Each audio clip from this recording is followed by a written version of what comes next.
जय श्री कृष्णा। माघ मास महात्म्य में आज सुनिए आगे की कथा। श्री सूत जी कहते हैं कि उन श्रेष्ठ ब्राह्मणों को वह उत्तम नगर दान करके राजा चमत्कार धन्य हो गए। फिर उन्होंने अपने पुत्र पौत्र और अन्य सेवकों को बुलाकर कहा कि मैंने यह नगर बनवाकर ब्राह्मणों को निवेदन किया है, इसीलिए तुम लोगों को मेरी आज्ञा से इस नगर की यत्न पूर्वक रक्षा करनी चाहिए, जिससे सभी ब्राह्मण यहाँ संतुष्ट चित्त और सुख पूर्वक रह सके। जो राजा भक्ति युक्त होकर इन सब ब्राह्मणों का पालन करेगा, इनकी सेवा करेगा, वह इस भूतल पर महान तेज प्राप्त करेगा। ब्राह्मणों के प्रसाद से और मेरे वचन से वह दीर्घायु और निरोगी रहेगा। इसके विपरीत जो कोई इनके प्रति द्वेष रखकर इन श्रेष्ठ ब्राह्मणों को कष्ट पहुंचाएगा, वह निश्चय ही नरक में जाएगा। ऐसा कहकर राजा चमत्कार तपस्या में लीन हो गए। उनके पुत्र पौत्र आदि ने भी उनकी दी हुई शिक्षा के अनुसार ही बर्ताव किया। पुत्रों को राज्य और ब्राह्मणों को नगर देकर राजा ने अपने लिए शंख तीर्थ में आश्रय बनाया और वहीं रहकर बड़ी श्रद्धा के साथ देवादिदेव महेश्वर की आराधना की।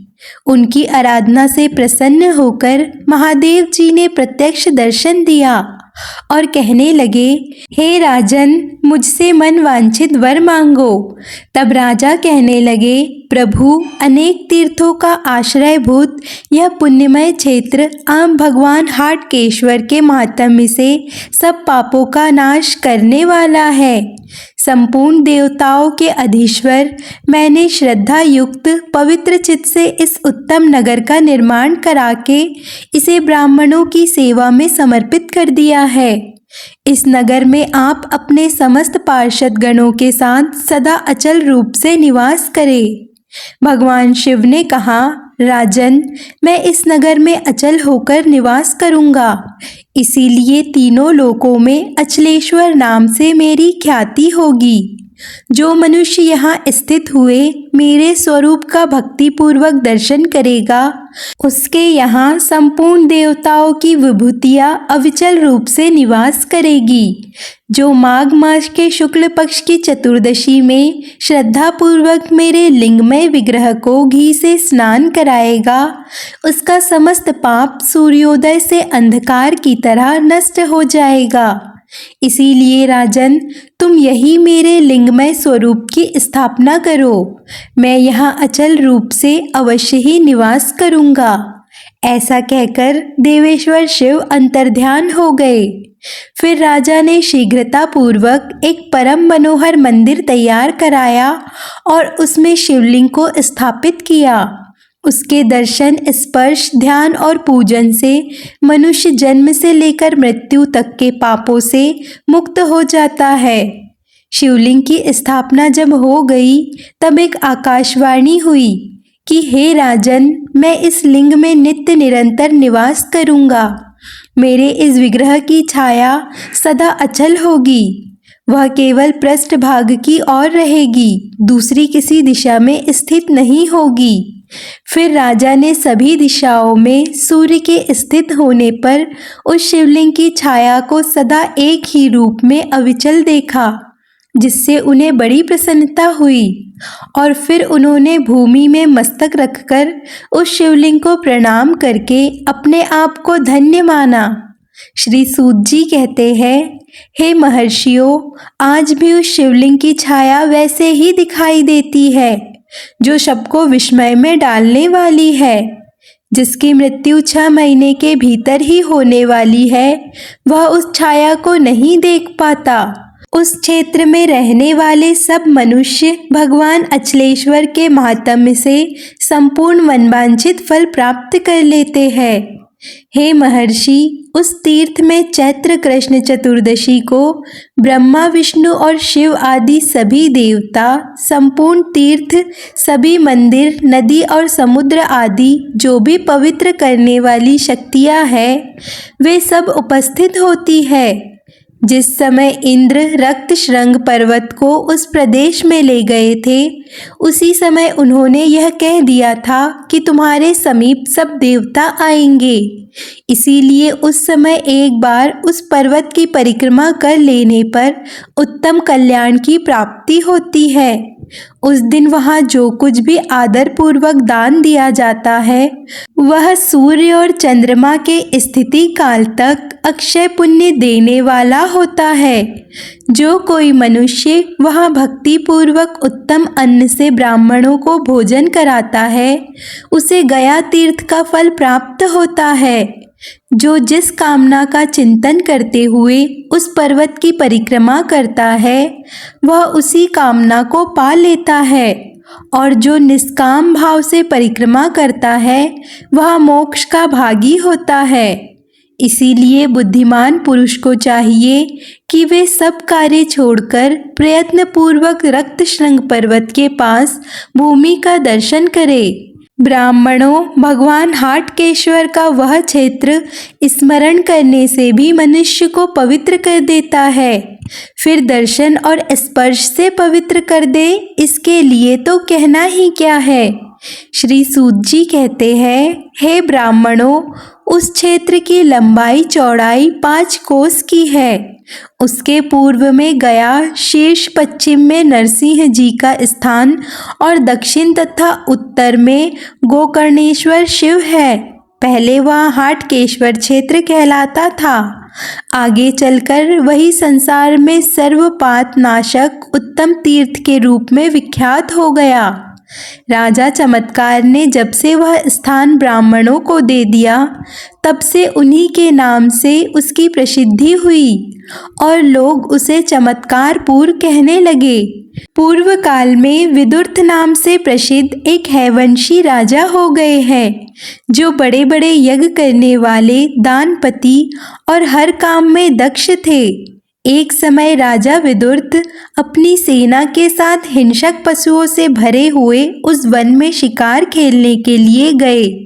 वहां उन्होंने सांपों के समान विषैले बाणों से कितने ही चीते, शंबर और व्याघ्र और सिंह आदि पशुओं को मार डाला। उन्हीं जंगली जंतुओं में से एक पशु उनके बाण से घायल होकर भी धरती पर नहीं गिरा और उनका बाण लेकर जोर से वहां से भाग गया। राजा ने भी कौतूहलवश उसके पीछे पीछे अपना घोड़ा दौड़ाया। इस प्रकार वे अपनी सेना को छोड़कर दूसरे घने जंगल में जा पहुंचे, जो मन में भय उत्पन्न करने वाला था। उसमें प्रायः कांटेदार वृक्ष भरे हुए थे। वहाँ की सारी भूमि रूखी, पथरीली और जल से हीन थी।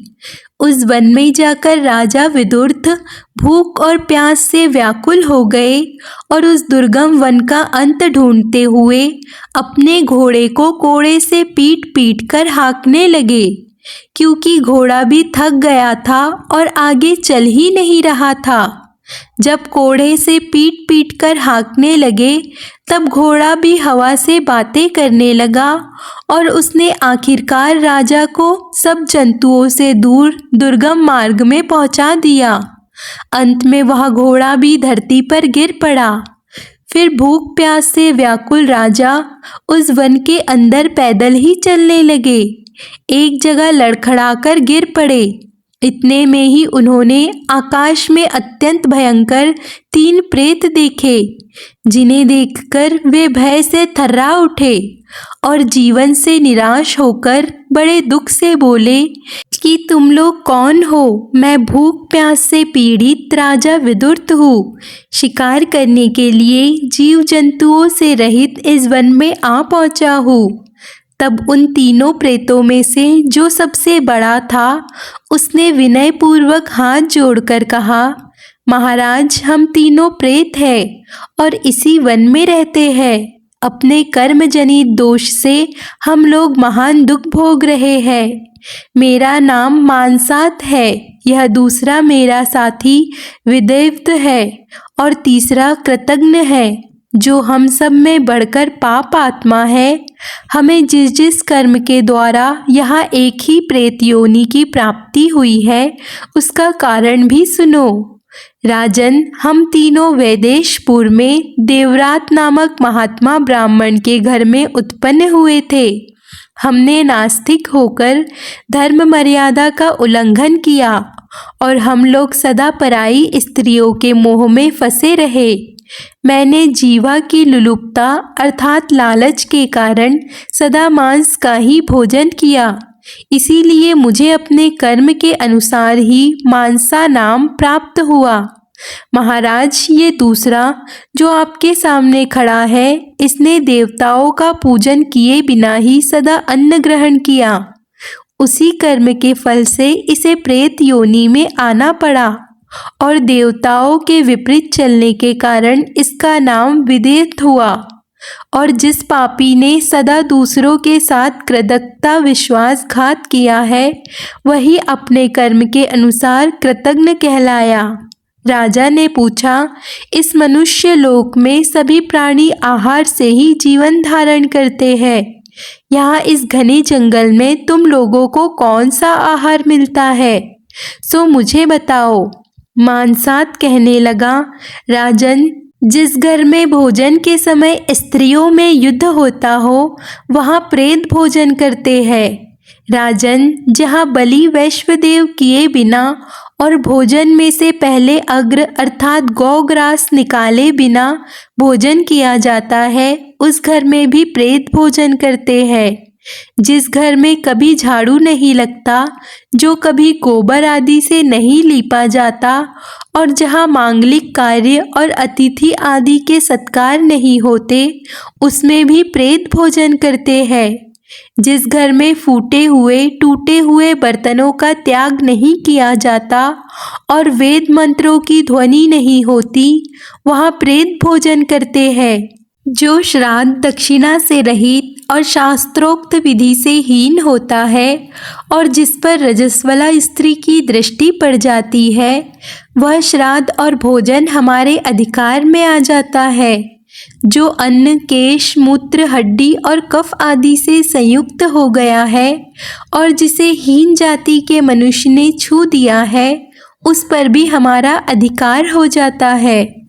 जो मनुष्य असहिष्णु चुगली करने वाला, दूसरों का कष्ट देखकर प्रसन्न होने वाला, कृतज्ञ और गुरु की शैया पर सोने वाला है और जो वेदों और ब्राह्मणों की निंदा करता है, ब्राह्मण कुल में पैदा होकर मांस खाता है और सदा प्राणियों की हिंसा करता है, वह प्रेत होता है। जो पराई स्त्री में आसक्त, दूसरों का धन हड़प लेने वाला और पराई निंदा से संतुष्ट होने वाला है और जो धन की इच्छा से नीच और वृद्ध पुरुष के साथ अपनी कन्या का विवाह कर देता है, वह प्रेत होता है। जो मनुष्य उत्तम कुल में उत्पन्न विनयशील और दोष रहित धर्मपत्नी का त्याग करता है, जो देवता स्त्री और गुरु का धन लेकर उसे लौटा नहीं देता है और जो ब्राह्मणों के लिए धन का दान होता है, उसे देखकर उसमें विघ्न डालता है, वह प्रेत बन जाता है। राजा ने सुना तो पूछा, मानसात, अब यह बताओ कि कौन सा कर्म करने से मनुष्य प्रेत नहीं होता। तब मानसात कहने लगा, जो पराई स्त्रियों को माता के समान, दूसरे के धन को मिट्टी के ढेर के समान और सभी प्राणियों को अपने समान देखता है, वह कभी प्रेत नहीं होता। जो सदा अन्नदान में तत्पर, विशेषता अतिथि सत्कार में प्रेम रखने वाला, स्वाध्याय शल और व्रत परायण होता है, वह प्रेत नहीं होता। जो शत्रु और मित्र में संभाव रखने वाला और मान तथा अपमान में भी समानता का त्याग न करने वाला, वह प्रेत नहीं होता। जो धर्म में लगे हुए तथा धर्म मार्ग पर चलने वाले मनुष्यों का उत्साह बढ़ाता है, वह भी प्रेत नहीं होता। जो सदा यज्ञ कर्म में लीन, सदैव तीर्थ यात्रा परायण और सदा शास्त्र श्रवण करने वाला है, वह मनुष्य प्रेत नहीं होता। जो बावली कुआं और पोखरे बनवा, बगीचा लगवाया और प्याऊ लगवाता है, वह प्रेत नहीं होता। राजन, हम इस प्रेत योनि से बहुत कष्ट पा रहे हैं। तुम हमारा उद्धार करने वाले हो जाओ।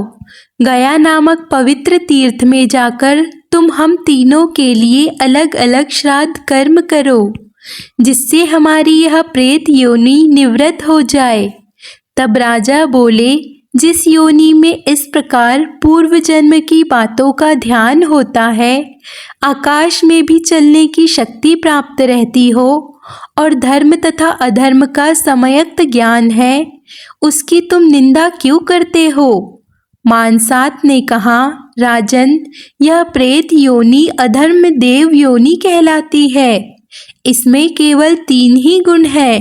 पहला, पूर्व जन्म का स्मरण, दूसरा आकाश में गमन की शक्ति और तीसरा धर्म और अधर्म का निश्चय। इसके सिवा इसमें सब दोष ही दोष भरे हैं।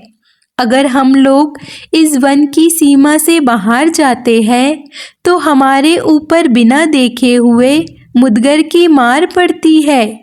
इसके सिवा समस्त धार्मिक क्रियाओं का अनुष्ठान केवल मनुष्य के लिए ही विहित है। प्रेत योनि या फिर देव योनि में गए हुए जीवों के लिए नहीं। राजन, जब सूर्य वृष राशि पर स्थित होते हैं, तब ज्येष्ठ की चिलचिलाती हुई धूप में हम प्यास से व्याकुल होकर दूर से ही जल से भरे जलाशय को देखते हैं। अगर उनके पास चले जाए तो हमारे ऊपर अदृश्य मुदगर की मार पड़ती है। इस प्रकार हम दूर से ही देखते हैं। गृहस्थ के घरों में नाना प्रकार की रसोई तैयार करके रखी हुई है और हम भूख से व्याकुल रहते हैं, किंतु उस रसोई को नहीं ले सकते। अच्छे फल वाले वृक्षों को हम देखते हैं, किंतु उन्हें सेवन करने का अवसर नहीं पाते। और अधिक क्या कहूँ, जो घृणित और कलेशदायक कर्म है, सब हमारे पास स्वतः उपस्थित हो जाते हैं। बिना किसी दोष के हमारी प्राण यात्रा नहीं चलती। जल, छाया, अन्न और सवारी, यह सब हमारे लिए नहीं है। इसीलिए प्रदोष काल आने पर हम सदा छिद्र ढूंढते हुए रहते हैं। हमारे आकाश गमन की शक्ति की बात तो तुमने कही, वह भी व्यर्थ है। उस आकाश गमन की शक्ति से, धर्माधर्म विवेक से और पूर्व जन्म की स्मृति से भी क्या लाभ है, जिसके द्वारा मोक्ष की सिद्धि ही नहीं हो सकती। इसीलिए राजन, यद्यपि यह आकाश गमन आदि प्रेतों के गुण बताए जाते हैं, फिर भी इनके द्वारा कोई सिद्धि नहीं मिलती। उल्टे इन गुणों के कारण केवल दुख ही दुख होता है, क्योंकि प्रेत योनि किसी भी शुभ कर्म के करने में समर्थ नहीं है। राजा बोले, अगर मैं इस महान वन से घर को लौट जाऊंगा तो निश्चय ही तुम सब लोगों के लिए गया श्राद्ध करूंगा और यत्न पूर्वक सभी उपायों से तुम्हारा उद्धार करूंगा। इस समय तुम मुझे मनुष्यों से सेवित कोई जलाशय बताओ, जिससे जल प्राप्त करके मैं तुम्हारा उपकार कर सकूं। मानसात ने कहा, राजन, इस स्थान से थोड़ी ही दूर पर एक जलाशय है, जो तरह तरह के वृक्षों से घिरा हुआ है और चित्त को सुख प्रदान करने वाला है। तुम यहाँ से सीधे उत्तर की ओर चले जाओ। सूत जी कहने लगे। तदंतर राजा विदुर्थ धीरे धीरे उत्तर दिशा की ओर चल पड़े। थोड़ी ही दूर पर हरे भरे वृक्षों का समुदाय दिखाई पड़ा। वहाँ हंस, वक तथा सारस आदि पक्षी उड़ रहे थे। वहाँ पहुंचकर राजा ने सौम्य प्राणियों से सुशोभित एक मनोहर आश्रम देखा। वहाँ एक वृक्ष के नीचे तपस्वी जनों से सेवित मुनि श्रेष्ठ जैमिनी विराजमान थे। उनके समीप जाकर महाराज ने उनके चरणों में मस्तक झुकाया और भूमि पर बैठे हुए मुनि के शिष्यों को भी प्रणाम किया। उन सब ने राजा को देखकर पूछा, महाराज, इस निर्जन वन में तुम कहाँ से आए हो? तब राजा ने कहा, इस समय मुझे प्यास लग रही है, पहले पानी पीकर फिर मैं अपना सब हाल बताऊंगा। तब उन्होंने राजा को जल दिखा दिया और राजा ने उसमें प्रवेश करके जल पीकर प्यास बुझाई और नीचे गिरे हुए वृक्षों के फल लेकर इच्छापूर्वक भोजन किया। पूरी तरह से तृप्त होने पर वे पुनः महर्षि जैमिनी के पास गए और उन्हें प्रणाम करके बैठ गए। फिर अपना वृत्तांत कहना प्रारंभ किया कि मुनिवर, मैं विदुर्थ नाम से प्रसिद्ध राजा हूँ।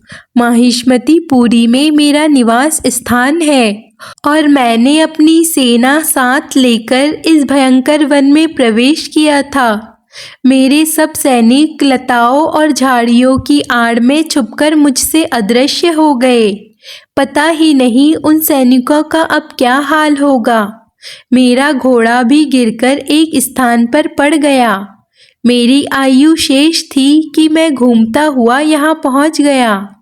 मुनिवर, अब संध्या का समय आ गया है, इसीलिए हम सब लोगों को यथा योग संधि, उपासना आदि विधि करनी चाहिए। फिर मुनियों और राजा ने संध उपासना की। धीरे धीरे रात हो गई। इसी समय राजा की सेना के कुछ मनुष्य उन्हें ढूंढते हुए वहीं आ पहुँचे और उन्हें देखकर बड़े आदर से बोले कि अहो भाग, जो महाराज मिल गए। ऐसा कहकर वे राजा के चरणों में गिर पड़े। फिर उठकर उन्होंने राजा के सैनिकों के कष्ट जो देखे और सुने थे बतला दिए। फिर उन सभी सेवकों के साथ राजा वृक्ष के नीचे ही पत्ते बिछाकर सो गए। प्रातःकाल उठकर उन्होंने पूर्वाहांत, कृतांत, संध्यापासन आदि पूरा किया। फिर मुनिवर जैमिनी को प्रणाम करके और उनकी आज्ञा लेकर अपने सेवकों के साथ माहिष्मतीपुरी की ओर प्रस्थान किया।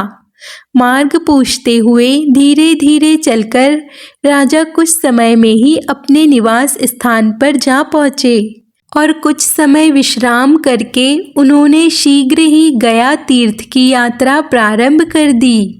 समय अनुसार वहां पहुंचकर राजा ने स्नान किया और धुले हुए वस्त्र धारण करके पवित्र होकर श्रद्धा युक्त हृदय से पहले मानसात का श्राद्ध किया। फिर रात में सोते समय स्वप्न में उन्होंने देखा कि मानसात दिव्य माला और वस्त्र धारण किए हुए दिव्य विमान पर आरूढ़ है। उस समय मानसात ने राजा से कहा, हे राजन, तुम्हारी कृपा से मैं प्रेत योनि से मुक्त हो गया हूँ।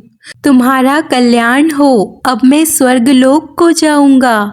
तब हर्ष से भरे हुए राजा विदुर्थ ने विदैव्य के लिए यथा योग्य श्राद्ध किया। फिर वह भी उसी प्रकार राजा को स्वप्न में दिखाई दिया और मानसात की तरह ही कृतज्ञता प्रकट करके स्वर्गलोक को चला गया। फिर तीसरे दिन राजा ने पूर्ववत श्रद्धापूर्ण हृदय से कृतज्ञ के लिए भी श्राद्ध किया। रात को उसने भी स्वप्न में दर्शन दिए, किंतु वह अभी भी उसी प्रेत रूप में आया था और बड़े दुख से घिरा हुआ था। कृतज्ञ ने कहा, महाराज, तड़क के लिए नियत धन की जिसने चोरी की है और जो सदा कृतज्ञ रहा है, मुझ ऐसे पाप आत्मा की अभी तक मुक्ति नहीं हुई। इसीलिए जिस प्रकार भी मुझे इस दुख से मुक्ति मिल जाए वैसा कोई उपाय करो और अपनी की हुई इस सत्य प्रतिज्ञा को पूरा करो। सत्य ही पर ब्रह्मा है, सत्य ही परम तत्व है, सत्य ही परम ज्ञान है और सत्य ही परम शास्त्र है। सत्य के बल से वायु चलती है, सत्य से सूर्य तप रहा है और सत्य वचन से ही समुद्र अपनी मर्यादा का उल्लंघन नहीं करता। हे राजन, तुम भी सत्य को ही आगे रखकर मेरा उद्धार करो। यह पुण्य तुम्हारे लिए तपस्या से भी बढ़कर कल्याण का साधक होगा। राजा विदुर्थ ने पूछा, प्रेत, तुम्हारी मुक्ति किस उपाय से हो सकती है? मुझे शीघ्र बताओ। दुष्कर होने पर भी मैं उस उपाय को अवश्य करूँगा। तब प्रेत ने कहा, राजन, चमत्कार पूर्व में जो हाटकेश्वर क्षेत्र है वही कलयुग से डरा हुआ गया शीर्ष तीर्थ पलक्ष अर्थात पाकड़ नाम वृक्ष के नीचे धूल में छुपा हुआ है। उसके चारों ओर संयोजित शाक कुशा और जंगली तिल के पौधे हैं। वहीं जाकर तुम तिल अन्न शाक और कुशा आदि सामग्रियों के द्वारा मेरे लिए श्राद्ध करो। ऐसा करने पर शीघ्र मेरी मुक्ति हो जाएगी। प्रेत की यह बात सुनकर दयालु राजा वहीं गए और उसके बताए अनुसार उन्होंने सब कुछ किया।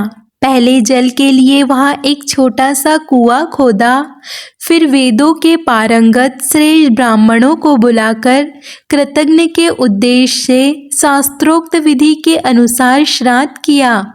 उस श्राद्ध के पूर्ण होते ही कृतज्ञ दिव्य रूपधारी पुरुष होकर श्रेष्ठ विमान पर सवार हुआ और विद्युत से बोला, प्रभु आपकी कृपा से मैं इस भयंकर प्रेत शरीर से मुक्त हो गया। अब मैं भी स्वर्ग को जा रहा हूँ। श्री सूत जी कहते हैं, तब से लेकर गया शीर्ष क्षेत्र में वह लघु कूप प्रसिद्ध हो गया। वह उस क्षेत्र में पितरों को पुष्टि देने वाला है। जो अश्विन मास में पितृपक्ष की अमावस्या को वह काल शाक जंगली तिल तैयार किए हुए अन्न और कुशा आदि के द्वारा श्राद्ध पूर्वक पितरों का श्राद्ध करता है, वह उत्तम फल का भागी होता है। अग्नि स्वात बहिर्षद अज्ञात और सोम से पितृगण वहाँ सदा निवास करते हैं। इसीलिए उस तीर्थ में जाकर समय या असमय में सदा ही प्रयत्न पूर्वक श्राद्ध अवश्य ही करना चाहिए। आज के वृत्तांत में बस इतना ही। आज का अध्याय यहाँ पर समाप्त होता है। इसके आगे का वृत्तांत आप अगले अध्याय में अवश्य सुनिए। अगर आपको आज की कथा पसंद आए तो वीडियो को लाइक कमेंट शेयर ज़रूर कीजिए और चैनल को सब्सक्राइब कर लीजिए।